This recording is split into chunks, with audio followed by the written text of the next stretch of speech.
An Adulteration Act by W. Jacobs. Dr. Frank Carson had been dreaming tantalizing dreams of cooling, effervescent beverages. Over and over again in his dreams, he had risen from his bed and tripping lightly down to the surgery in his pajamas, mixed himself something long, cool, and fizzy without being able to bring the dream to a satisfactory termination. With a sudden start, he awoke. The thirst was still upon him, the materials for quenching it just down one flight of stairs. He would have smacked the lips at the prospect if they had been moist enough to smack. As it was, he pushed down the bedclothes and, throwing one leg out of bed, became firmly convinced that he was still dreaming. For the atmosphere was stifling and odorous, and the ceiling descended in an odd bulging curve to within a couple of feet of his head. Still half asleep, he raised his fist and prodded at it in astonishment, a feeling which gave way to one of stupefaction as the ceiling took another shape and swore distinctly. I must be dreaming, mused the doctor. Even the ceiling seems alive. He prodded it again, regarding it closely this time. The ceiling at once rose to greater altitudes, and at the same moment, an old face with bushy whiskers crawled under the edge of it and asked him profoundly what he meant by it. It also asked him whether he wanted something for himself, because if so, he was going the right way to work. Where am I? Demanded the bewildered doctor. Mary, Mary. He started up in bed and brought his head in sudden violent contact with the ceiling. Then, before the indignant ceiling could carry out its threat of a moment before, he slipped out of bed and stood on a floor which was in its place one moment and somewhere else the next. In the smell of bilge water, tar, and the fetid atmosphere, generally his clouded brain awoke to the fact that he was on board ship, but resolutely declined to inform him how he got there. He looked down in disgust at the ragged clothes which he had on in lieu of the usual pajamas, and then, as events slowly pieced themselves together in his mind, remembered as the last thing that he could remember that he had warned his friend Harry Thompson, solicitor, that if he had any more to drink, it would not be good for him. He wondered dimly as he stood whether Thompson was there too, and walking unsteadily round the forecastle, roused the sleepers one by one and asked them whether they were Harry Thompson, all answering with such fluency in the negative until he came to one man who for some time made no answer at all. The doctor shook him first and then punched him. Then he shook him again and gave him little scientific slaps until at length Harry Thompson, in a far away voice, said that he was all right. Well, I'm glad I'm not alone, said the doctor selfishly. Harry, Harry, wake up. All right, said the sleeper. I'm all right. The doctor shook him again and then rolled him backward and forward in his bunk. Under this gentle treatment, the solicitor's faculties were somewhat brightened, and half opening his eyes, he punched viciously at the disturber of his peace until threatening voices from the gloom promised to murder both of them. Where are we? Demanded the doctor of a deep voice from the other side of the forecastle, which had been particularly threatening. Barque Stella, of course, was the reply. Where do you think you was? The doctor gripped the edge of his friend's bunk and tried to think. Then, a feeling of nausea overcoming all others, he clambered hurriedly up the forecastle ladder and lurched to the side of the vessel. He leaned there for some time without moving, a light breeze cooling his fevered brow, and a small schooner some little distance from them playing seesaw as he closed his eyes to the heaving blue sea. Land was conspicuous by its absence, and with a groan he turned and looked about him at the wide scrubbed deck, the snowy canvas towering aloft on lazily creaking spars, and the steersman leaning against the wheel regarding the officer who stood nearby. Dr. Carson, feeling a little better, walked sternly aft, the officer turning round and glancing in surprise at his rags as he approached. I beg your pardon, began the doctor in superior tones. And what the evil do you want? Demanded the second officer. Who told you to come along here? I want to know what this means, said the doctor fiercely. How dare you kidnap us on your beastly bilge tank? Man's mad, muttered the astonished second officer. Insufferable outrage, continued the doctor. Take us back to Melbourne at once. You get forward, said the other sharply. Get forward and don't let me have any more of your lip. I want to see the captain of the ship, cried the doctor. Go and fetch him at once. The second officer gazed at him, limp with astonishment, and then turned to the steersman as though unable to believe his ears. The steersman pointed in front of him, and the other gave a cry of surprise and rage as he saw another tatterdemalion coming with uncertain steps toward him. Carson, said the new arrival feebly, and coming closer to his friend, clung to him miserably. I'm just having it out with them, Thompson, said the doctor energetically. My friend here is a solicitor. Tell him what'll happen if they don't take us back, Harrison. You seem to be unaware, my good fellow, said the solicitor, covering a large hole in the leg of his trousers with his hand, of the very dangerous situation in which you have placed yourselves. We have no desire to be harsh with you. Not at all, acquiesced the doctor, nodding at the second officer. At the same time, continued Mr. Thompson, at the he let go his friend's arm and staggered away. The doctor gazed after him sympathetically. His digestion is not all it should be, he said to the second officer confidentially. If you don't get forward in two twos, said the gentleman explosively, I'll knock your heads off.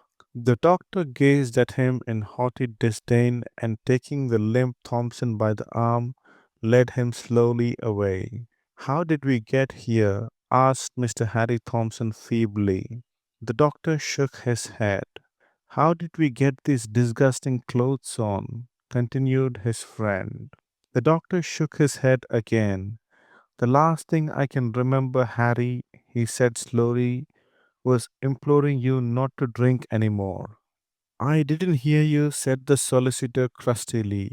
Your speech was very indistinct last night. Seemed so to you, I dare say, said the other. Mr. Thompson shook his arm off and, clinging to the main mast, leaned his cheek against it and closed his eyes. He opened them again at the sound of voices and drew himself up as he saw the second officer coming along with a stern visaged man of 50. Are you the master of this vessel? Inquired the doctor, stepping to his friend's side. What the blazes had that got to do with you? Demanded the skipper.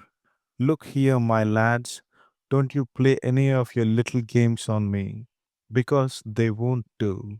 You're both of you as drunk as owls. Defamation of character, said the solicitor feebly to his friend. Allow me, said the doctor with his best manner, to enquire what all this means. I am Dr. Frank Carson of Melbourne. This gentleman is my friend Mr. Thompson of the same place, solicitor. What? Roared the skipper, the veins in his forehead standing out. Doctor, solicitor? Why, you damned rascals, you shipped me with as cook and AB. There's some mistake, said the doctor. I'm afraid I shall have to ask you to take us back. I hope you haven't come far. Take those scarecrows away, cried the skipper hoarsely. Take them away before I do them a mischief. I'll have the law of somebody for shipping two useless lubbers as seamen. Look to me like pickpockets. You shall answer for this, said Carson, foaming. We are professional men and we are not going to be abused by a bargee. Let him talk, said Mr. Thompson, hurriedly drawing his friend away from the irate skipper. Let him talk. I'll put you both in quod when we get to Hong Kong, said the skipper. Meantime, no work, no food. Do you hear? Start and cook the breakfast, Mr. Doctor, and you, Mr. Lawyer, turn to and ask the boy to teach you about AB's duties. He walked back to the cabin, and the new cook was slowly pushed toward the galley by the second officer, the new AB, under the same gentle guidance, being conducted back to the forecastle. Fortunately for the new seamen, the weather continued fine, but the heat of the galley was declared by the new cook to be insupportable. From the other hands, they learned that they had been shipped with several others by a resourceful boarding house master. The other hands, being men of plain speech, also said that they were brought aboard in a state of beastly and enviable intoxication and chaffed crudely when the doctor attributed their apparent state of intoxication to drugs. You say you're a doctor, said the oldest seaman. I am, said Carson fiercely. What sort of a doctor are you if you don't know when your liquor's been played with then? Asked the old man as a grin passed slowly from mouth to mouth. I suppose it is because I drink so seldom, said the doctor loftily. I hardly know the taste of liquor myself, while as for my friend Mr. Thompson, you might almost call him a teetotaler. Next door to one, said the solicitor, who was sewing a patch on his trousers as he looked up approvingly. You might call I'm a sailor if you liked, said another seaman, but that wouldn't make him one. All I can say is I never had enough time or money to get in the state you was both in when you came aboard. If the forecastle was incredulous, the cabin was worse. The officers at first took but little notice of them, but feeling their torn and tattered appearance was against them, they put on so many airs and graces to counteract this that flesh and blood could not endure it quietly. The cook would allude to his friend as Mr. Thompson, while the AB would persist in referring with a most affected utterance to Dr. Carson. Cook, bawled the skipper one day when they were about a week out. Dr. Carson, who was peeling potatoes, stepped slowly out of the galley and went toward him. You say, sir, when you're spoken to, said the skipper fiercely. The doctor sneered. My, if you sneer at me, I'll knock your head off, said the other with a wicked look. When you get back to Melbourne, said the doctor quietly, you'll hear more of this. You're a couple of pickpockets aping the gentleman, said the skipper, and he turned to the mate. Mr. Mackenzie, what do these two ragamuffins look like? Pickpockets, said the mate dutifully. It's a very handy thing, said the old man jeeringly, to have a doctor aboard. First time I have carried a surgeon. Mr. Mackenzie guffawed loudly. And the solicitor, said the skipper, gazing darkly at the helpless Harry Thompson, who was cleansing brass work. Handy in case of disputes. He is a real sea lawyer. Cook? Sir, said the doctor quietly, go down and tidy my cabin and see you do it well. The doctor went below without a word and worked like a housemaid. When he came on deck again, his face wore a smile almost of happiness, and his hand caressed one trouser's pocket as though it concealed a hidden weapon. For the following 3 or 4 days, the two unfortunates were worked unceasingly. Mr. Thompson complained bitterly, but the cook wore a sphinx like smile and tried to comfort him. It won't be for long, Harry, he said consolingly. The solicitor sniffed. I would write tract after tract on temperance, he said bitterly. I wonder what our poor wives are thinking. I expect they have put us down as dead. Crying their eyes out, said the doctor wistfully, but they'll dry them precious quick when we get back and ask all sorts of questions. What are you going to say, Harry? The truth, said the solicitor virtuously. So am I, said his friend. But mind, we must both tell the same tale, whatever it is. Hello, what's the matter? It's the skipper, said the boy who had just run up. He wants to see you at once. He is dying. He caught hold of the doctor by the sleeve, but Carson, in his most professional manner, declined to be hurried. He went leisurely down the companion ladder and met with a careless glance the concerned faces of the mate and second officer. Come to the skipper at once, said the mate. Does he want to see me? Said the doctor languidly as he entered the cabin. The skipper was lying doubled up in his bunk, his face twisted with pain. Doctor, he panted, give me something quick. There's the medicine chest. Do you want some food, sir? Inquired the other respectfully. Food be damned, said the sufferer. I want physic. There's the medicine chest. The doctor took it up and held it out to him. I don't want the lot, moaned the skipper. I want you to give me something for red hot corkscrews in the inside. I beg your pardon, said the doctor humbly. I am only the cook. If you don't prescribe one for me at once, said the skipper, I'll put you in irons. The doctor shook his head. I shipped as a cook, he said slowly. Give me something for heaven's sake, said the skipper humbly. I'm dying, the doctor pondered. If you did not treat him at once, I'll break your skull, said the mate persuasively. The doctor regarded him scornfully and turned to the writhing skipper. My fee is half a guinea a visit, he said softly. 5 shillings if you come to me.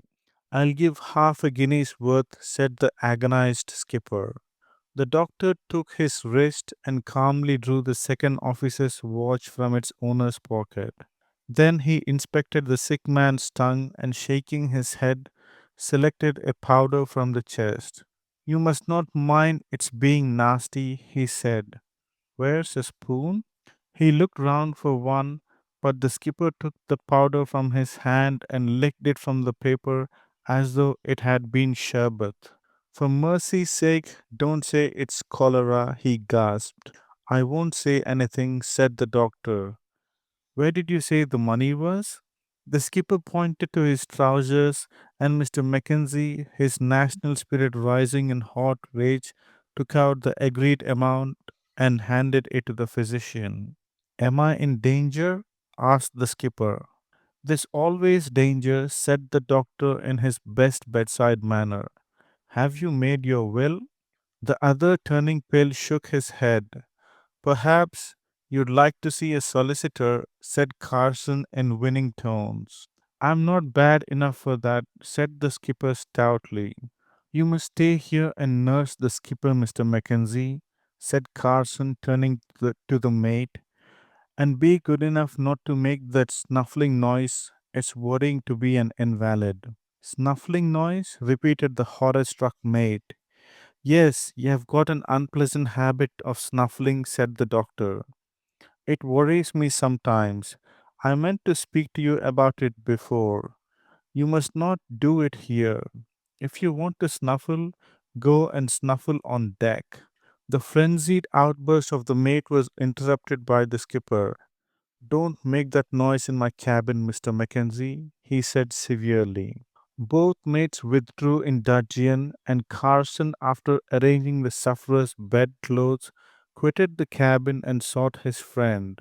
Mr. Thompson was at first incredulous, but his eyes glistened brightly at the sight of the half sovereign. Better hide it, he said apprehensively.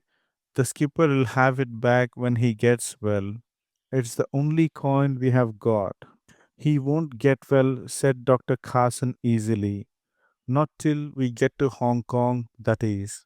What's the matter with him? Whispered the solicitor. The doctor, evading his eyes, pulled a long face and shook his head. It may be the cooking, he said slowly. I'm not a good cook, I admit. It might be something got into the food from the medicine chest. I shouldn't be at all surprised if the mates are taken bad too.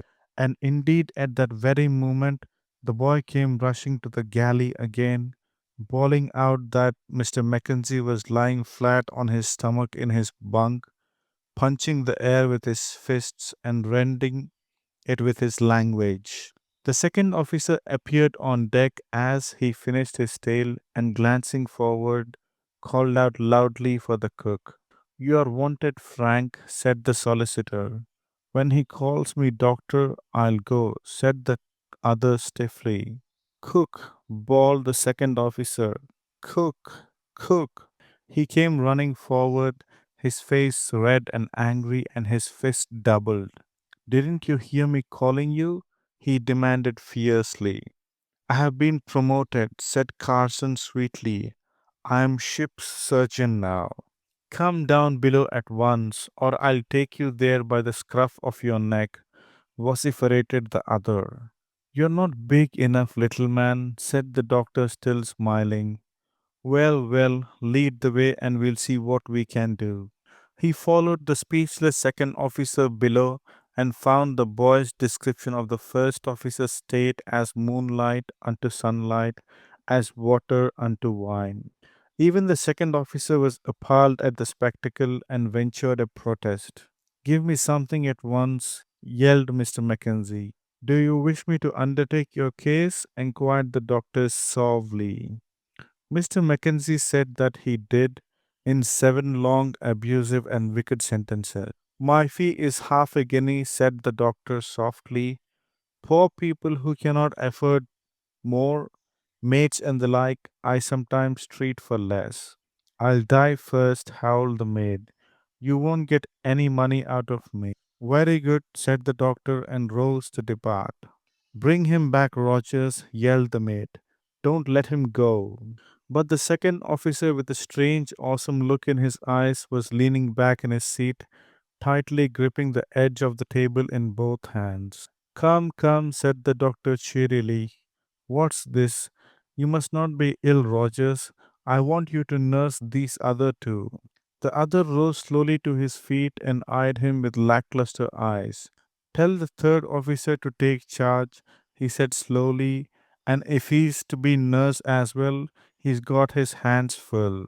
The doctor sent the boy to apprise the third officer of his responsibilities and then stood watching the extraordinary and snake like convolutions of Mr. Mackenzie. How much did you say? Hissed the latter.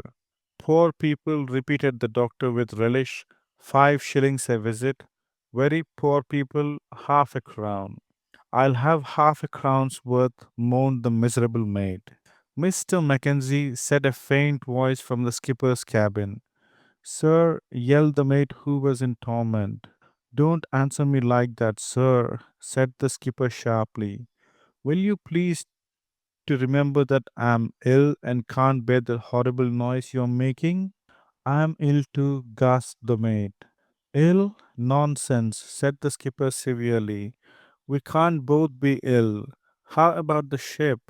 There was no reply, but from another cabin the voice of Mr. Rogers was heard, calling wildly for medical aid and offering impossible sums in exchange for it.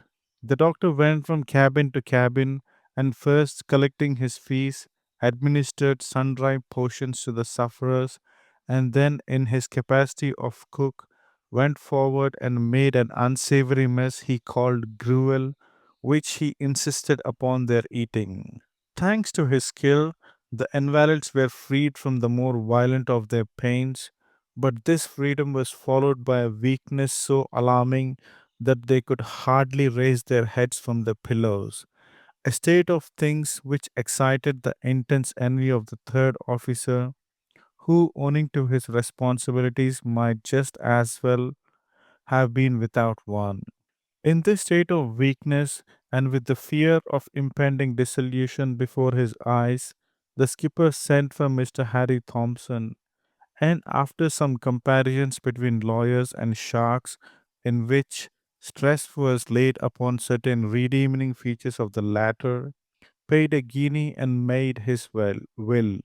His example, save in the amount of fee, was followed by the mate, but Mr. Rogers, being approached tentatively by the doctor in his friend's behalf, shook his head and thanked his stars he had nothing to leave.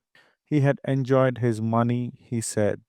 They mended slowly as they approached Hong Kong, though a fit of temper on Mr. Mackenzie's part, during which he threw out ominous hints about having his money back, led to a regrettable lapse in his case.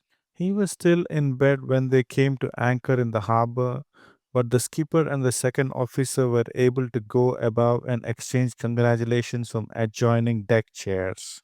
You are sure it wasn't cholera?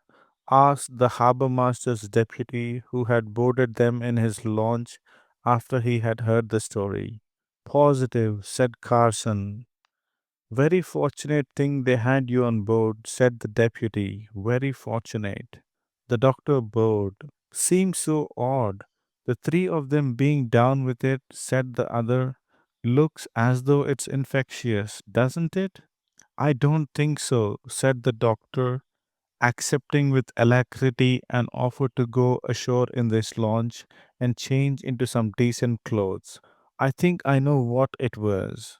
The captain of the Stella pricked up his ears, and the second officer leaned forward with parted lips. Carson, accompanied by the deputy and the solicitor, walked towards the launch. What was it? Cried the skipper anxiously. I think that you ate something that disagreed with you, replied the doctor, grinning meaningly. Goodbye, Captain. The master of the Stella made no reply, but rising feebly tottered to the side and shook his fist at the launch as it headed for the shore. Dr. Carson, who had had a pious upbringing, kissed his hand in return.